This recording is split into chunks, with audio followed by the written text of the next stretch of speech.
ಮಹಾರಾಷ್ಟ್ರದ ಪಶ್ಚಿಮ ಘಟ್ಟ ಭಾಗದಲ್ಲಿ ಭಾರೀ ಮಳೆಯಿಂದಾಗಿ ಘಟಪ್ರಭಾ ನದಿ ಅಪಾಯದ ಮಟ್ಟ ಮೀರಿ ಹರಿಯುತ್ತಿದೆ. ಘಟಪ್ರಭಾ ನದಿ ಅಬ್ಬರಕ್ಕೆ ಬೆಳಗಾವಿ ಜಿಲ್ಲೆ ಹುಕ್ಕೇರಿ ತಾಲೂಕಿನ ಯಮಕನಮರಡಿ ಬಳಿ ಇರುವ ಲಕ್ಷ್ಮೀ ದೇವಸ್ಥಾನ ಮುಳುಗಡೆಯಾಗಿದೆ. ದೇಗುಲ ಸುತ್ತಮುತ್ತಲಿನ 106 ಎಕರೆ ಜಮೀನು ಕೂಡ ಜಲಾವೃತವಾಗಿದೆ. ಇತ್ತ ಬೆಳಗಾವಿ ತಾಲೂಕಿನ ಸರೇಬಾನ ಬೆನ್ನೂರು ಗ್ರಾಮ ಸಂಪರ್ಕಿಸುವ ಸೇತುವೆ ಮೇಲೆ ಬೈಕ್ ಸವಾರನೊಬ್ಬ ಹುಚ್ಚಾಟ ಮೆರೆದಿದ್ದಾನೆ. ರಭಸವಾಗಿ ಹರಿತಿರೋ ನದಿಯಲ್ಲೇ ಬೈಕ್ ಚಲಾಯಿಸಿದ್ದಾನೆ. ಪಶ್ಚಿಮ ಘಟ್ಟ ಭಾಗದಲ್ಲಿ ಮಳೆ ಅಬ್ಬರದಿಂದಾಗಿ ಉಕ್ಕಿದ ಘಟಪ್ರಭಾ ನದಿ ಗೋಕಾಕ್ ನಗರದಲ್ಲಿ ಪ್ರವಾಹ ಪರಿಸ್ಥಿತಿಯನ್ನೇ ಸೃಷ್ಟಿಸಿದೆ. ಘಟಪ್ರಭಾ ನದಿ ಗೋಕಾಕ್ ನಗರವನ್ನ ಸುತ್ತುವರೆದ ದೃಶ್ಯ ಡ್ರೋನ್ ಕ್ಯಾಮೆರಾದಲ್ಲಿ ಸೆರೆಯಾಗಿದೆ. ಘಟಪ್ರಭಾ ನದಿ ಪ್ರವಾಹದಿಂದ ಗೋಕಾಕ್ ಮೂಡಲಗಿ ಜತ್ತಕ್ ಸಂಪರ್ಕಿಸುವ ಸೇತುವೆ ಜಲಾವೃತವಾಗಿದೆ. ಗೋಕಾಕ್ ನಗರದಲ್ಲಿ ಪ್ರವಾಹ ಸೃಷ್ಟಿಯಾದ ಹಿನ್ನೆಲೆ 50ಕ್ಕೂ ಅಧಿಕ ಕುಟುಂಬಗಳನ್ನ ಕಾಳಜಿ ಕೇಂದ್ರಕ್ಕೆ ಶಿಫ್ಟ್ ಮಾಡಲಾಗಿದೆ. ಮಕ್ಕಳು, ಬಟ್ಟೆ, ಅಡುಗೆ ಪಾತ್ರೆ ಸಮೇತ ನೆರೆ ಸಂತ್ರಸ್ತರು ಕಾಳಜಿ ಕೇಂದ್ರಕ್ಕೆ ಸ್ಥಳಾಂತರಗೊಂಡಿದ್ದಾರೆ. ಕಾಳಜಿ ಕೇಂದ್ರಕ್ಕೆ ಶಿಫ್ಟ್ ಆದ 2 ತಿಂಗಳ ಬಾಣಂತಿ ಬೆಚ್ಚಗಿನ ವ್ಯವಸ್ಥೆ ಇಲ್ಲದೆ ಪರದಾಡಿದ್ದಾರೆ. ಬೆಳಗಾವಿಯ ಕಣಕುಂಬಿ, ಖಾನಾಪುರ ತಾಲೂಕಿನಾದ್ಯಂತ ಮಳೆ ಅಬ್ಬರಿಸಿದೆ. ನಿರಂತರ ಮಳೆಗೆ ಮಲಪ್ರಭಾ ನದಿ ಉಕ್ಕಿ ಹರಿಯುತ್ತಿದೆ. ಪರಿಣಾಮ ಹಬ್ಬನಟ್ಟಿ ಮಾರುತಿ ಮಂದಿರ 2ನೇ ಬಾರಿಗೆ ಮುಳುಗಡೆಯಾಗಿದೆ. ಭಕ್ತರು ನದಿ ದಂಡೆ ಮೇಲೆ ನಿಂತು ದೇವರ ದರ್ಶನ ಮಾಡೋ ಪರಿಸ್ಥಿತಿ ನಿರ್ಮಾಣವಾಗಿದೆ. ಇತ್ತ ಹುಕ್ಕೇರಿ ತಾಲೂಕಿನಲ್ಲಿ ಘಟಪ್ರಭಾ ನದಿಗೆ ನಿರ್ಮಿಸಲಾದ 6 ಬ್ರಿಡ್ಜ್ ಕಮ್ ಬ್ಯಾರೇಜ್ಗಳು ಮುಳುಗಡೆಯಾಗಿವೆ. ಶೆಟ್ಟಿಹಾಳದ 2 ಬ್ಯಾರೇಜ್, ಸಲಾಮವಾಡಿ ಹಾಗೂ ಮೋದಗಾ ಗ್ರಾಮದ ತಲಾ 1 ಬ್ಯಾರೇಜ್ ಮುಳುಗಡೆಯಾಗಿದ್ದು, ಹಿರಣ್ಯಕೇಶಿ ನದಿಯ ಯರನಾಳ ಹುಕ್ಕೇರಿ ಸೇತುವೆ ಕೂಡ ಜಲಾವೃತವಾಗಿದೆ. ಘಟಪ್ರಭಾ, ಮಲಪ್ರಭಾ ನದಿಗಳ ಜೊತೆಗೆ ಕೃಷ್ಣಾ ನದಿಯು ಅಪಾಯದ ಮಟ್ಟ ಮೀರಿ ಹರಿಯುತ್ತಿದೆ. ಇದರಿಂದ ಬೆಳಗಾವಿ ಜಿಲ್ಲೆ ರಾಯಬಾಗ ತಾಲೂಕಿನ ಕುಡ್ಚಿ ಮೀರಜ್ ಸಂಪರ್ಕ ಸೇತುವೆ ಸಂಪೂರ್ಣ ಜಲಾವೃತವಾಗಿದೆ. ಸೇತುವೆಗೆ ಅಡ್ಡಲಾಗಿ ಬ್ಯಾರಿಕೇಡ್ ಹಾಕಿ ಸಂಚಾರ ಸ್ಥಗಿತಗೊಳಿಸಲಾಗಿದೆ. ಇನ್ನು ಯಾದಗಿರಿ ಜಿಲ್ಲೆಯ ಬಸವಸಾಗರ ಜಲಾಶಯದ 30 ಕ್ರಸ್ಟ್ ಗೇಟ್ ಓಪನ್ ಮಾಡಿ ಕೃಷ್ಣಾ ನದಿಗೆ 24 ಲಕ್ಷ ಕ್ಯೂಸೆಕ್ಸ್ ನೀರು ಬಿಡುಗಡೆ ಮಾಡಲಾಗಿದೆ. ಇದರಿಂದ ಕೃಷ್ಣಾ ನದಿ ತೀರದಲ್ಲಿ ಪ್ರವಾಹದ ಆತಂಕ ನಿರ್ಮಾಣವಾಗಿದೆ. ನದಿ ತೀರಕ್ಕೆ ಜನ, ಜಾನುವಾರುಗಳು ತೆರಳದಂತೆ ಅಧಿಕಾರಿಗಳು ಎಚ್ಚರಿಕೆ ನೀಡಿದ್ದಾರೆ. ಜಿಲ್ಲಾಡಳಿತ ಸೂಚನೆ ಮಧ್ಯೆಯೂ ನದಿ ತೀರಕ್ಕೆ ತೆರಳಿದ ಜನರನ್ನ ಸುರಪುರ ಪೊಲೀಸ್ ಠಾಣೆ ಪೊಲೀಸರು ವಾಪಸ್ ಕಳುಹಿಸಿದ್ದಾರೆ. ಕಾವೇರಿ ಕೊಳ್ಳದಲ್ಲಿ ಭಾರೀ ಮಳೆ ಹಿನ್ನೆಲೆ ಚಾಮರಾಜನಗರ ಜಿಲ್ಲೆ ಕೊಳ್ಳೇಗಾಲದ ಭರಚುಕ್ಕಿ ಜಲಪಾತ ಧುಮ್ಮಿ ಕೂತಿದೆ. ಭರಚುಕ್ಕಿಯ ರುದ್ರ ರಮಣೀಯ ದೃಶ್ಯ ಕ್ಯಾಮೆರಾದಲ್ಲಿ ಸೆರೆಯಾಗಿದೆ.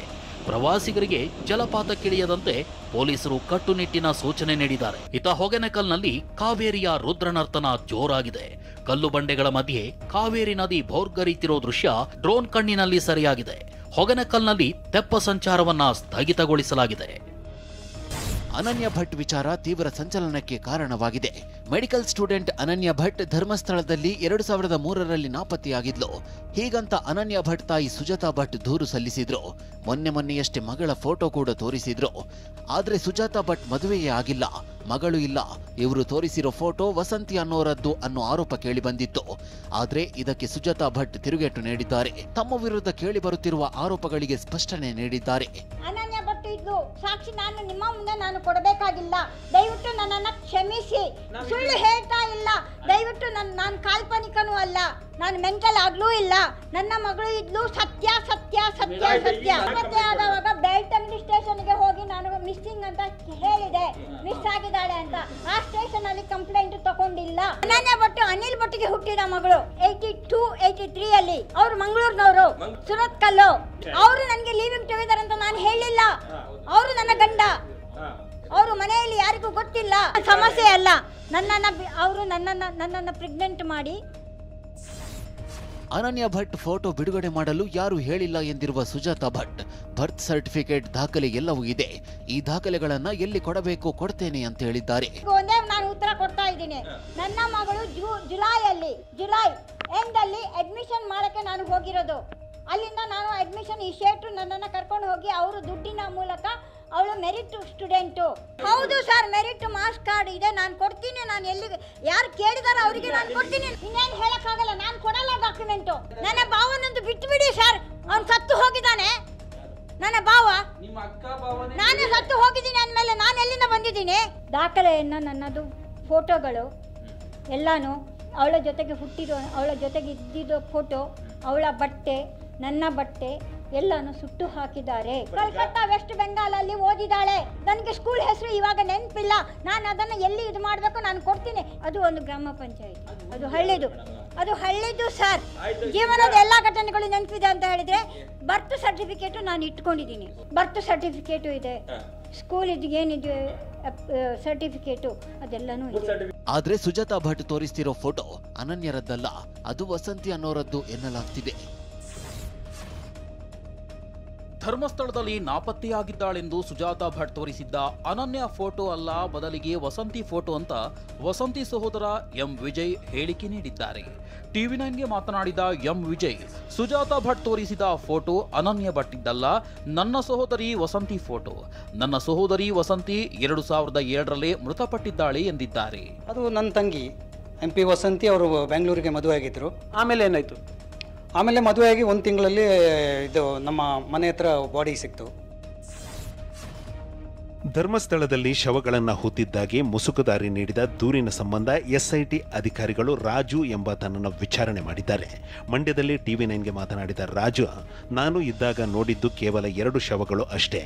ಧರ್ಮಸ್ಥಳದಲ್ಲಿ 100 ಶವಗಳನ್ನು ಹೂತಿರುವುದು ಸುಳ್ಳು, ಮಾಸ್ಕ್ ಮ್ಯಾನ್ ಸುಳ್ಳು ಹೇಳುತ್ತಿದ್ದಾನೆ ಎಂದಿದ್ದಾರೆ. ಧರ್ಮಸ್ಥಳ ಪ್ರಕರಣದ ರೂವಾರಿ ಸಂಸದ ಸಸಿಕಾಂತ್ ಸೆಂಥಿಲ್ ಎಂದಿದ್ದ ಶಾಸಕ ಜನಾರ್ದನ ರೆಡ್ಡಿಗೆ ಸಸಿಕಾಂತ್ ಸೆಂಥಿಲ್ ತಿರುಗೇಟನ್ನು ನೀಡಿದ್ದಾರೆ. ಜನಾರ್ದನ ರೆಡ್ಡಿ ಕಟ್ಟುಕಥೆಗಳನ್ನ ಹೇಳ್ತಿದ್ದಾರೆ. ಜನಾರ್ದನ ರೆಡ್ಡಿ ಆರೋಪ ಕೇಳಿ ನನಗೆ ನಗು ಬರ್ತಿದೆ ಎಂದಿದ್ದಾರೆ. ಸರ್, ನಿಮ್ಮ ಮೇಲೆ ಆರೋಪ ಇದು ಕಂಪ್ಲೀಟ್ ಬೇಸ್ಲೆಸ್ ಇದೆ. ನನಗೆ ನಗು ಬರ್ತಾ ಇದೆ ಇಂತಹ ವಿಷಯಗಳು ಕೇಳುವಾಗ. ನಾನು ರೆಸಿಗ್ನೇಷನ್ ಕೊಟ್ಟು ಆಲ್ಮೋಸ್ಟ್ 6 years ಆಗ್ತಾ ಇದೆ. ನಾನು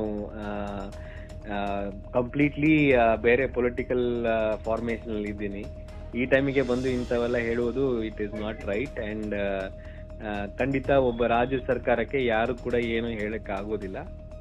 ಇನ್ನು ಧರ್ಮಸ್ಥಳ ಕೇಸ್ನಲ್ಲಿ ಸೆಂಥಿಲ್ ಅವರನ್ನ ದೊಡ್ಡ ಮಟ್ಟದ ವಿಚಾರಣೆಗೆ ಒಳಪಡಿಸಬೇಕು, ಆಗ ಮಾತ್ರ ಮಾಸ್ಟರ್ ಮೈಂಡ್ ಎಂಬ ವಿಚಾರ ಹೊರಗೆ ಬರುತ್ತೆ ಅಂತ ಜನಾರ್ದನ ರೆಡ್ಡಿ ಹೇಳಿದ್ದಾರೆ.